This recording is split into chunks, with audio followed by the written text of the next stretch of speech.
How to become system administrator in 2024 guys, latest series हमने start की है और डेफिनेटली सीरीज का आपको बहुत ज़्यादा बेनिफिट मिलने वाला है। अगर आप प्लान कर रहे हैं आईटी कैरियर में, आईटी फील्ड में कैरियर बनाने के लिए, तो सबसे बेस्ट ऑप्शन है कि आप अपने कैरियर की start system administrator, junior system administrator या सीनियर सिस्टम एडमिनिस्ट्रेटर से स्टार्ट कर सकते हैं।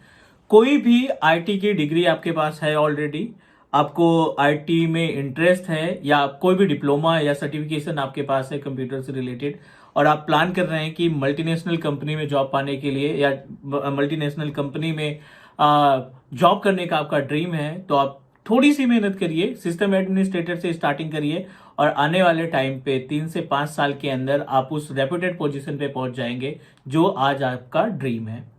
इस प्लेलिस्ट में हम आपको अपना पर्सनल एक्सपीरियंस शेयर करने वाले हैं। जो भी हमारी जर्नी है आईटी के, उससे रिलेटेड मैं यहाँ सारी इंफॉर्मेशन आपके साथ शेयर करूंगा, और प्लस जो भी हमारा एक्सपीरियंस है इन एमएनसी फ्रॉम लास्ट 4.5 years, वो भी हम आपके साथ शेयर करने वाले हैं ताकि आप आसानी से आईटी इंडस्ट्री में जॉब पा सकें।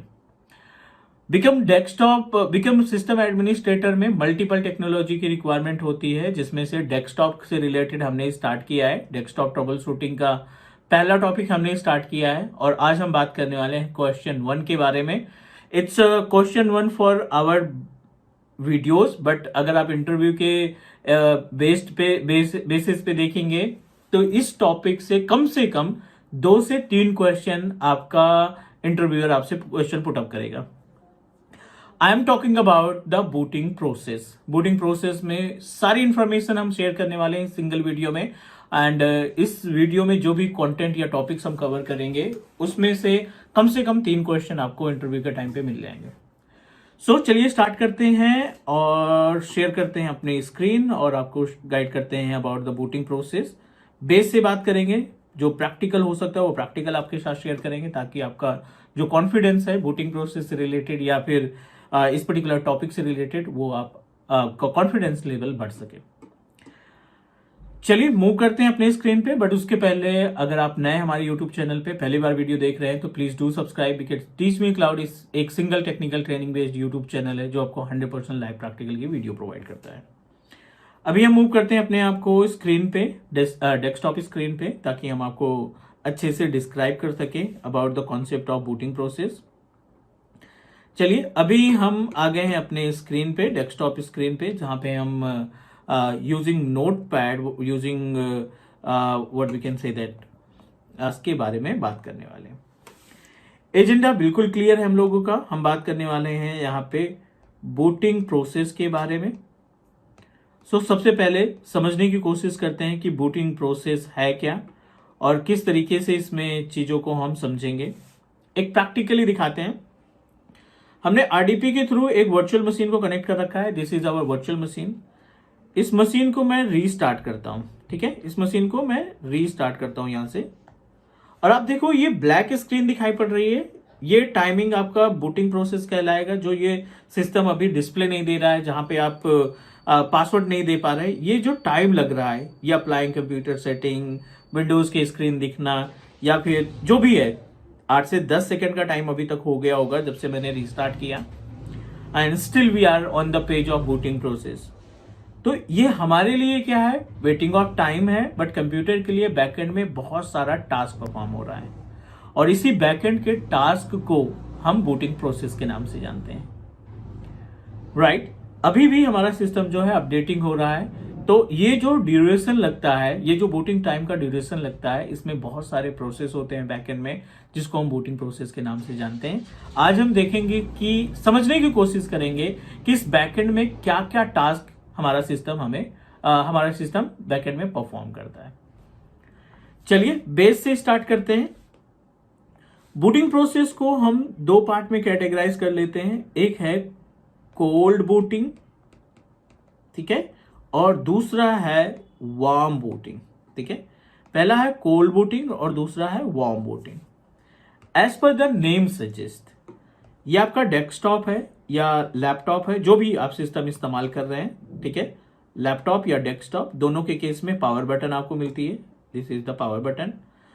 अगर आप अपने सिस्टम को फ्रेश स्टार्ट कर रहे हैं ठीक है। अगर आप अपने सिस्टम को फ्रेश स्टार्ट कर रहे हैं, लैपटॉप हो या डेस्कटॉप, अगर आप सिस्टम को फ्रेश से स्टार्ट करेंगे तो वो कहलाएगा कोल्ड बूटिंग, क्योंकि इस फ्रेश स्टार्ट करने के टाइम पे आपके कंप्यूटर को, लैपटॉप को या डेस्कटॉप को BIOS, MBR, active partition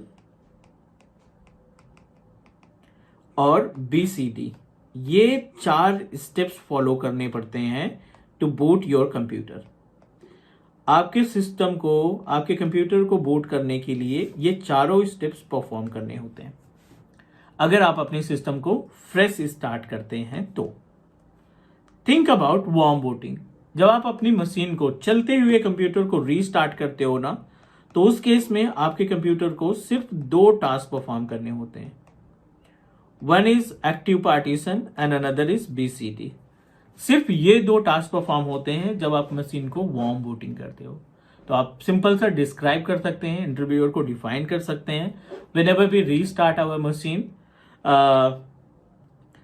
it will perform the warm booting. और वार्म बूटिंग के बैकएंड की बात करें तो सिर्फ एक्टिव पार्टीशन और बीसीडी का कॉन्सेप्ट होता है।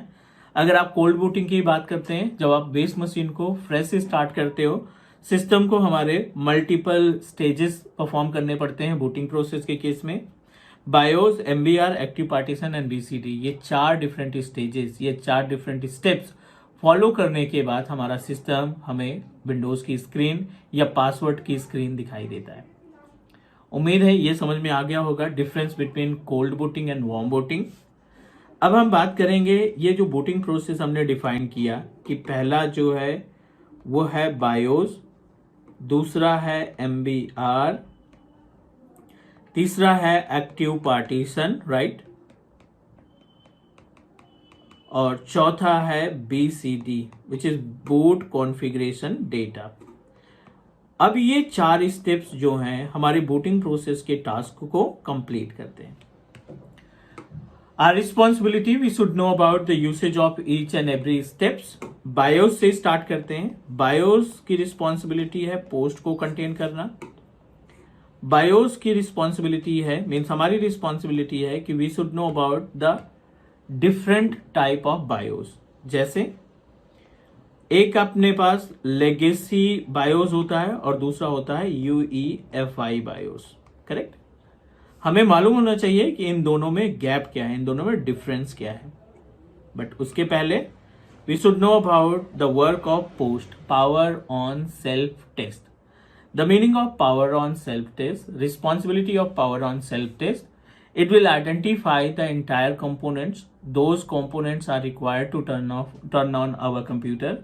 इसकी जिम्मेदारी ये होती है जितने भी रिक्वायर्ड कंपोनेंट हैं, जिन कंपोनेंट की मदद से हमारा कंप्यूटर टर्न ऑन होता है, रैम की बात कर रहे हैं हम, सीपीयू की बात कर रहे हैं, हार्ड डिस्क की बात कर रहे हैं, या फिर जो चिपसेट्स होते हैं, ये सभी रिक्वायर्ड कंपोनेंट्स हैं जिन कंपोनेंट्स की मदद से हम अपने कंप्यूटर को टर्न ऑन करने का काम करते हैं या बूटिंग प्रोसेस फाइनल होता है।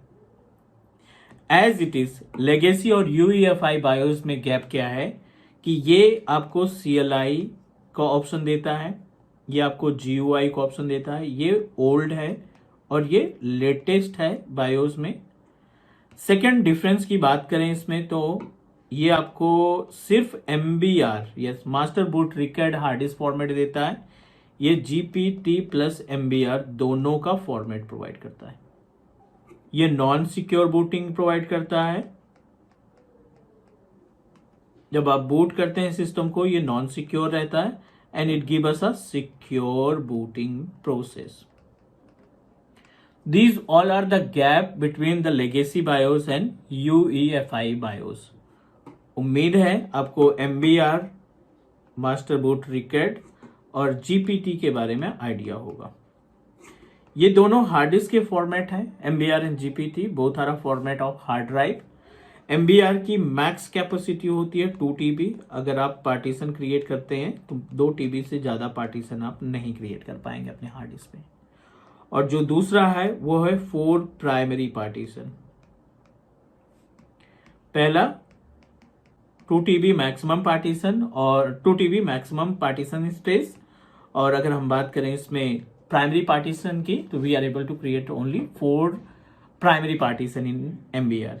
GPT की बात करें 256 TB पार्टीशन, ये क्या करता है 256 TB का पार्टीशन तैयार करता है। और it give us option of 128 primary partition, ये हमें ऑप्शन देता है 128 प्राइमरी पार्टीशन के बारे में। This is all about the partition method with the help of MBR and GPT। उम्मीद है समझ में आ गया होगा। तो ये पहला स्टेज हुआ। अब बात करते हैं दूसरे स्टेज की। तो दूसरा स्टेज है, ये है logical drive, logical file MBR। इसकी रिस्पॉन्सिबिलिटी क्या होती है, जैसे ये डिस्क है, ठीक है ना, and you know that hard disk के अंदर मल्टीपल कंपोनेंट्स होते हैं। The components are like as a track हो गया, ठीक है, जो एक सिंगल लाइन होती है उसको हम ट्रैक बोलते हैं, सर्किल को। डुअल सर्किल को हम बोलते हैं क्लस्टर। एक पीस को बोला जाता है सेक्टर, और एक बॉक्स को इस सेक्टर में से हम जोन कहते हैं। अब आप यहां पे समझिए MBR की रिस्पॉन्सिबिलिटी क्या होती है, that coordinate with fat file system, FAT1632 NTFS।